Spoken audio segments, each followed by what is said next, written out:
If you have nothing to do, grab your favorite drink and stay with me. Dar asta nu e ce credeți voi. Asta e rock and roll. Noroc că nu s-a rupt camera, un pic a crăpat suportul. Nu i-am fost, domnul polițist, nu eu, nu recunosc nimic. No, bine ați venit în Turcia, prieteni. Ce nu e ok? Ceva nu-i merge la Alpar. În stânga, la nu știu câți kilometri Marea Neagră, în dreapta Marea, o altă mare.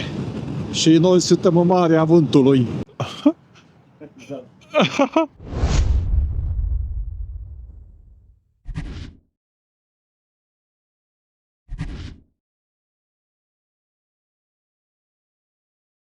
If you have nothing to do, grab your favorite drink and stay with me. Bună dimineața, prieteni! Bună dimineața! De aici, din Varna, am ajuns unde am vrut să ajung de foarte mult timp. Am emoții. Am emoții prima dată în viață când am emoții, fiindcă în spatele meu este Pavlin, este cel mai mare explorator cu motocicletă și aici este și Yamaha TNR, care nu de mult s-a întors din Magadan, deci motocicleta asta a fost în Magadan, are peste 100.000 de kilometri, omul este foarte simpatic, ne-a invitat, aici am luat cu familia lui micu dejun și acum povestim și el pleacă spre Pamir, poate ne intersectăm acolo, noi când ne întoarcem el atunci va merge, undeva în iunie, deci super fain, povestim, mergeți pe canalul lui, pe Motorcycle Adventure, vă las aici să vedeți pe unde a umblat omul ăsta, este crazy. Eu sunt mic copil pe lângă el. Aici e garajul, probabil cine urmărește vlogurile lui recunoaște că în garajul ăsta sunt filmate foarte multe vloguri tehnice și mă bucur că și stickerul meu a apărut pe ușa lui Pavlin aici. Minunat! Mulțumim frumos, Pavlin, pentru primire. Mulțumim frumos! Yes. Și mergem mai departe spre Turcia. Go Turkey. Good luck on your trip. Pavlin, thank you very much for all. Thank you. Good luck. Thank you. Enjoy your trip. Thank you.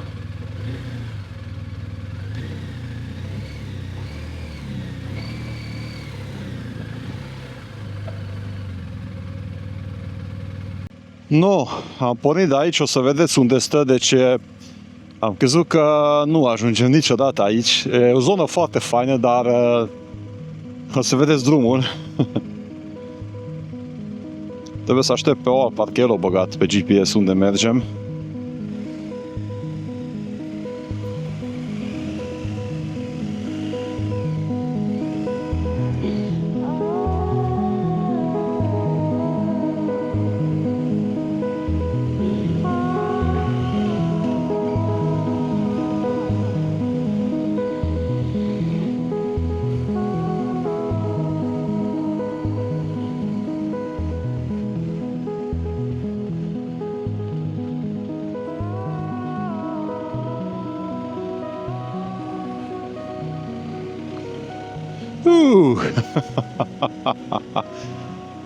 Nu-i problemă că e îngust și vii pe aici. Când am venit încoace, era problemă că adică în curba asta n-am trezit cu o mașină în fața noastră, deci cred că el s-o speria mai mult de noi decât, nu știu, la 20 de centimetri n-am oprit și eu și Alpa de mașină, că noi n-am mai fost pe aici, n-am știu cum e. Și am fost entuziasmați un pic de off-road, zic că am venit un pic mai sportiv.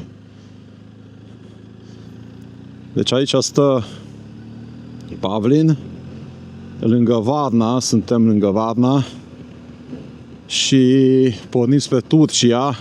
Vântul tot așa bate, în Turcia 2 zile se anunță ploi, acolo e marea. Dar asta este aventura, a zis și Pavlin. Un aventurier foarte mare, de mult am vrut să ajung la el. Mă bucur că în sfârșit am ajuns și aici, chiar dacă vedeți pe unde am venit. El a zis că niciodată nu spală motocicleta, fiindcă n-are rost. Deci până ce coboare, dacă nu-i noroi e praf. No. E bine. O să ne oprim la alimentat și mergem mai departe, prieteni.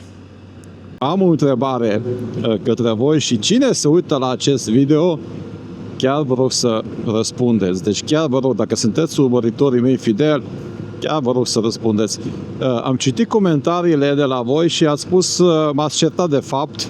Acum vreau să văd pe bune, merit că m-ați certat sau nu. Ați scris că sunt prea scurte vlogurile, că de la mine v-ați obișnuit cu vlogul de o oră. Din păcate, atât nu pot să pun, fiindcă e foarte mult giga și mai complicat cu internetul mai încolo. Dar vreau să-mi scrieți în comentarii, ăstea 25-30 de minute chiar sunt așa scurte. Eu mă bucur să aud asta, dar nu aș vrea să fac nici erori, fiindcă nu. Eu fac vlogurile, voi vă uitați, de aceea aș vrea să știu. Scrieți aici cam sunt scurte videourile mele din aventura asta, e ok așa, să fie mai lungi, fiindcă orice feedback mi este binevenit. Deci chiar vă rog să-mi scrieți aici în comentarii. Noi am ajuns înapoi în Varna și avem 455 de kilometri până la marginea Istanbulului. Am băgat momentan că nu știm, nu vrem să vizităm Istanbul. Am vloguri pe canal, Alpar a fost de vreo 5 ori și a fost de vreo 7 ori. O să ocolim, dar până acolo de unde încep ocolirea avem 455 de kilometri. Într-adevăr este ora, nu știu cât este, 11, am pornit târziu fiindcă am stat la Pavlin, dar nu-i stres, totul e sub control. Deci aștept comentariile, prieteni. Drumurile de când a fost eu în Bulgaria, când a fost în 2018-19 am trecut pe aici, 18 când am venit din Loganul din Siberia, erau mult mai bune. Chiar spuneam ce drumuri bune au bulgarii. S-a stricat acum, probabil după iarna asta sau nu știu, dar e plin cu gropi. Mergi, faci în curbă și nu poți să stai pe trasă, trebuie să te uiți să nu dai în gropă. Aha, asta e. Ce să faci? Bine că nu stăm aici. Noi avem drumuri mult mai bune în România. Asta e un drum principal între Varna și Burgas, deci nu este un drum oarecare second hand. Drum second hand, drum secundar. Ce zic second hand? Drum second hand. Ăsta va fi zicala aventurii, cred că o să mergem pe multe drumuri second hand. Drum second hand.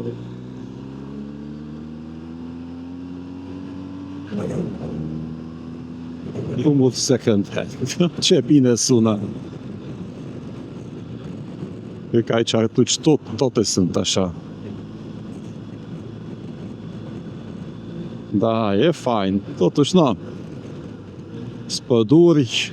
Destul de plictisitor zona asta. Chiar dacă sunt curbe, dar na, cum am spus și eu, apa trebuia să furneze chiar în curbă. Fiindcă era groapa, nu știu dacă ați văzut. Ia, și aici, hop.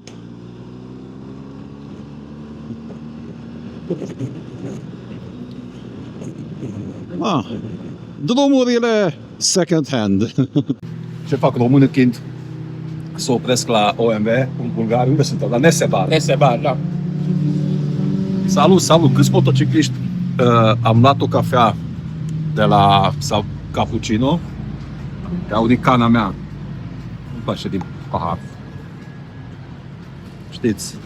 Out of the comfort zone. Dacă mergeți pe site-ul meu, puteți comanda, aveți un produs premium și pe calea asta doresc să mulțumesc celor 500 de oameni care au comandat în prima zi. Sunteți fantastici. Așa e, Otan. Da? Și tu folosești numai tău? Am două. Ai două. Da, deci mulțumesc și mi-a spus colega mea că au sosit tricourile cu Out in the Comfort Zone. Tu ai confort acum, pe drumul ăsta proaste. Da, Pentru adventure sunt bune E, drumurile, e, dar cu sportive nu știu dacă vă descurcați pe drumul ăsta. Ușor. Ce faceți? Uite, la benzinerie ce faci? Ce faci? Ce faci? Eu, ce mucu. Hai la frate tău. Hai la frate tău. Hai aici. Bă, pozitorii benzineriei. Hei, ce faci? Vin cu mine cu motorul, vin. Oh, dar ce frumoasă ești. Ce faci? Abonați-vă pe canalul meu. Hei. Abonați-vă pe canal.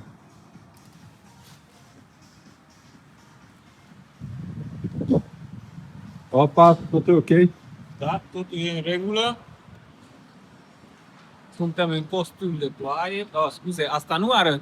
Dar asta nu e ce credeți voi. Asta e rock and roll și heavy metal. Au zis lumea că e satanist.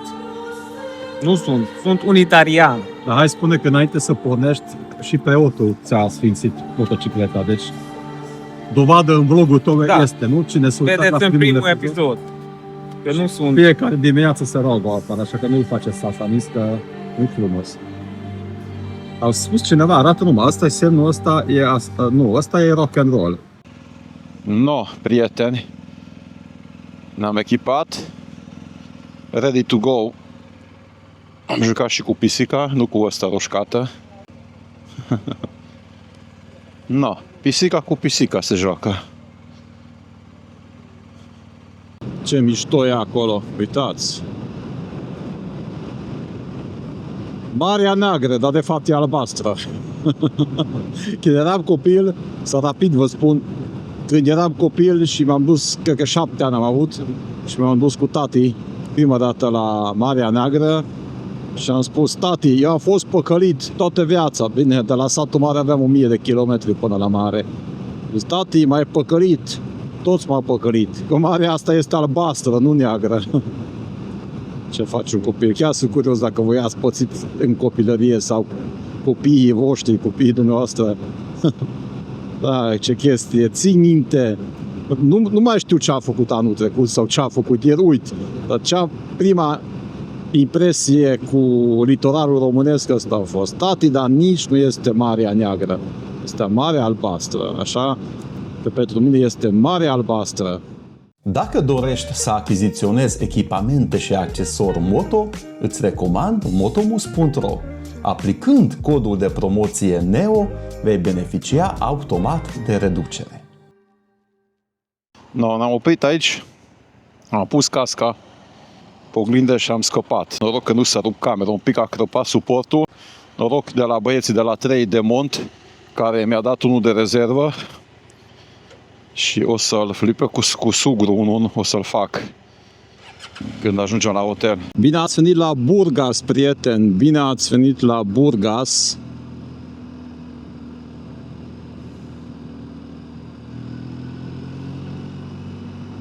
Și spune Waze-ul că este poliție undeva aici. Nu eu am fost domnul polițist, nu eu, nu recunosc nimic. Eu nu am fost, celălalt a fost. Păi eu sunt celălalt. Uite ce face, uite pe ăsta cu radarul, ia. Să trăiască domnul radarist. Cu trepiedul, ați văzut? Au ăștia la radare, cred că au cumpărat tot stocul din UE. Am trecut pe lângă câteva, și la Nesebar și câteva stațiuni, erau foarte multe blocuri noi sau cum să... Bă, dar ce mergi tu, mă, în sensul ăsta? Zici că trebuie să te culci.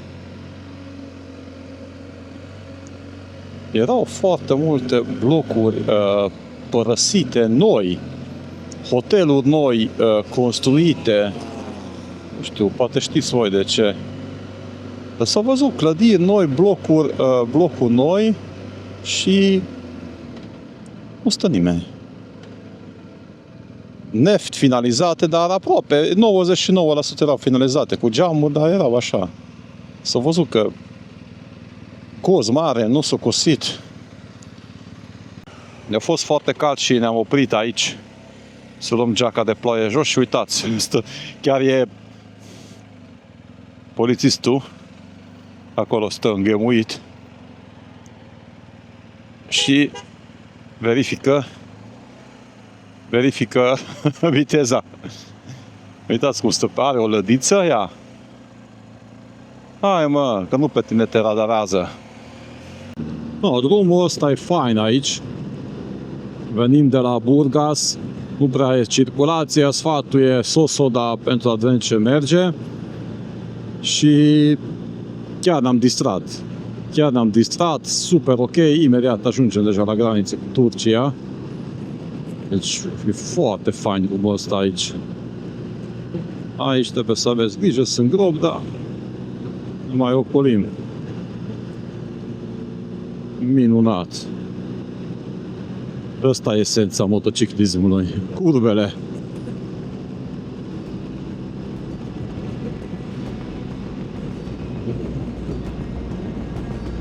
Rock and roll, baby! Pe drumurile astea second hand.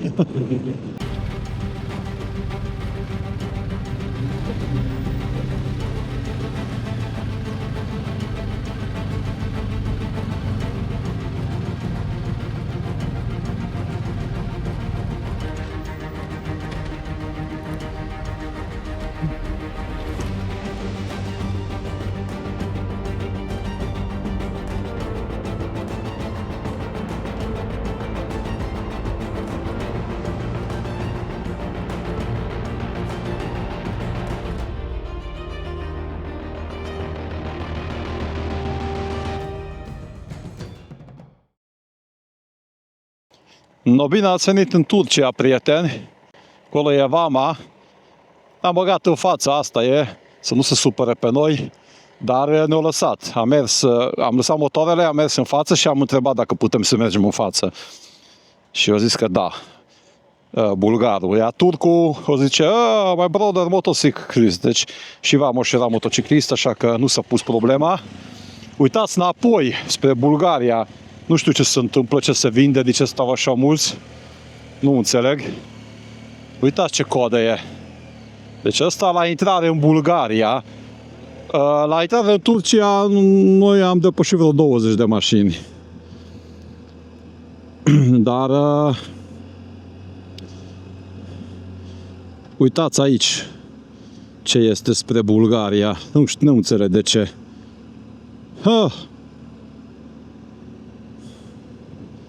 Și de obicei, tot timpul când intru în Turcia, mi se desface bagajele, o desfăcut dar unul. Am întrebat unde mergem, am spus că mergem în Mongolia, Siberia. Ce nu e ok? Ceva nu-i merge la alpar.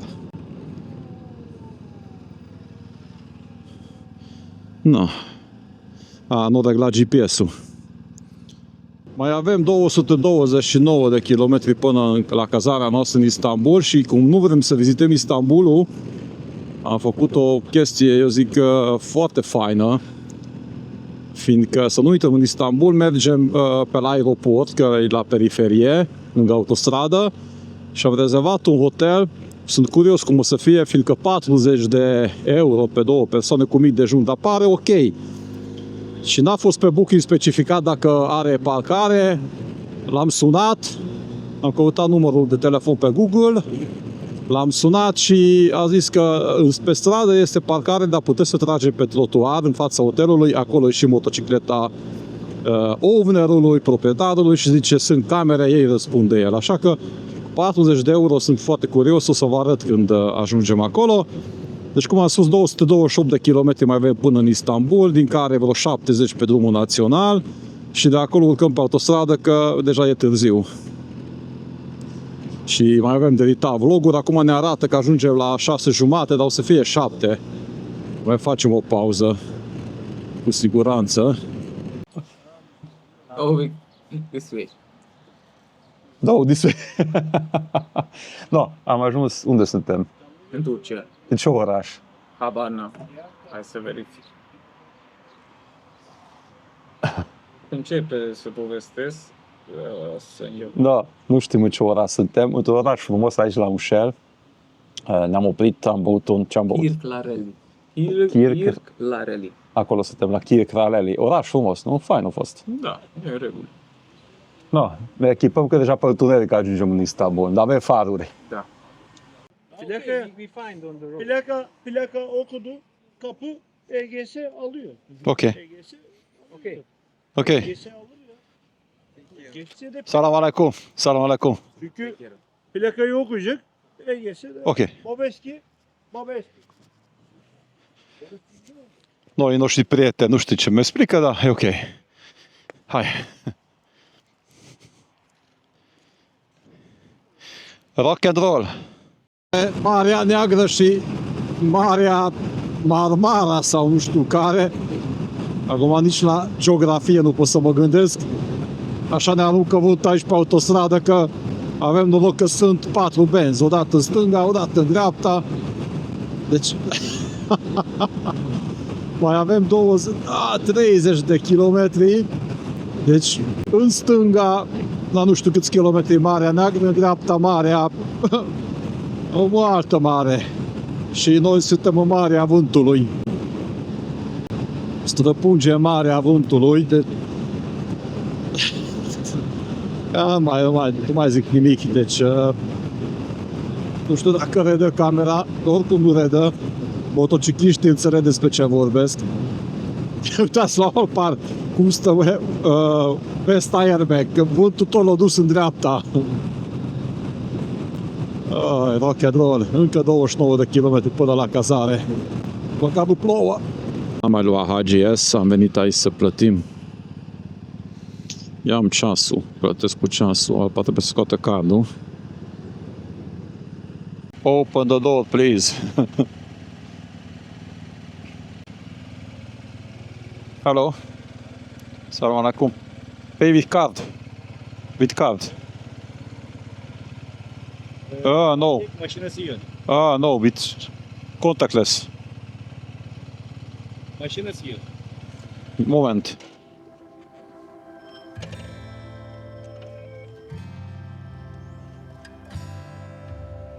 This.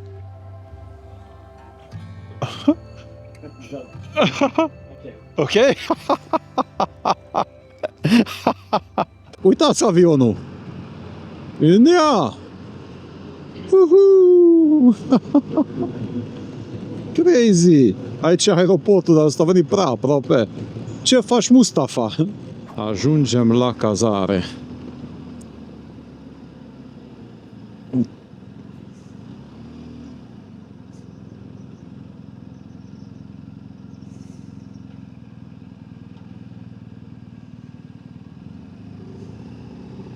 Let's go!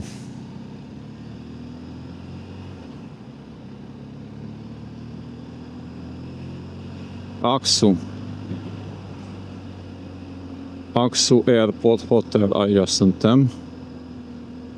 Aksu Airport Hotel. Vedeți cum stă la trecerea pieton, că nu se dă prioritate.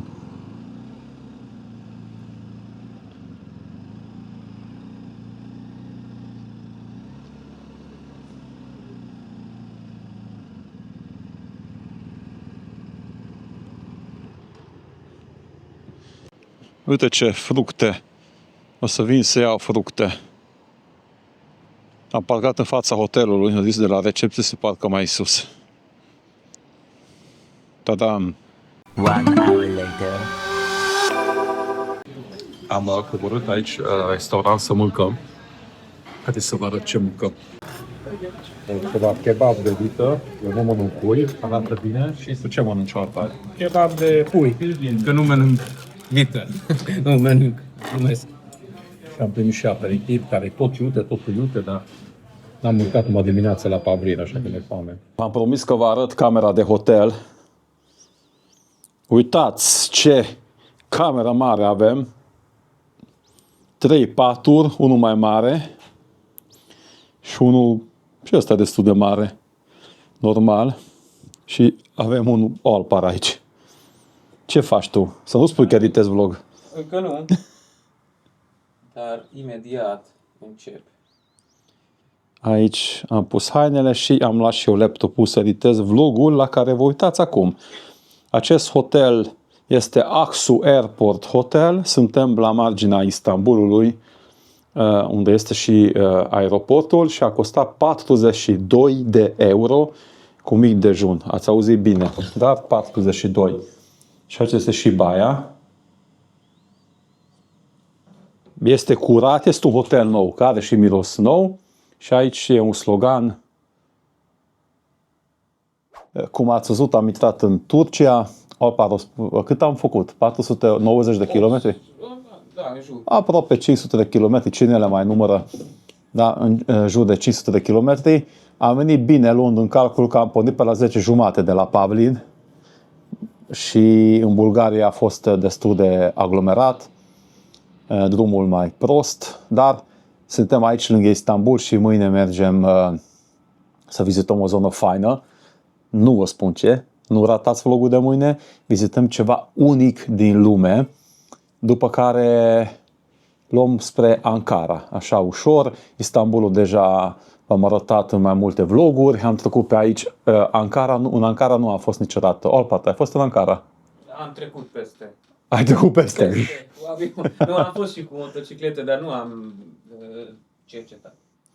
No, noi mergem atunci în Ankara, o să vă arătăm ce se întâmplă și acolo. Da, am ajuns în Turcia,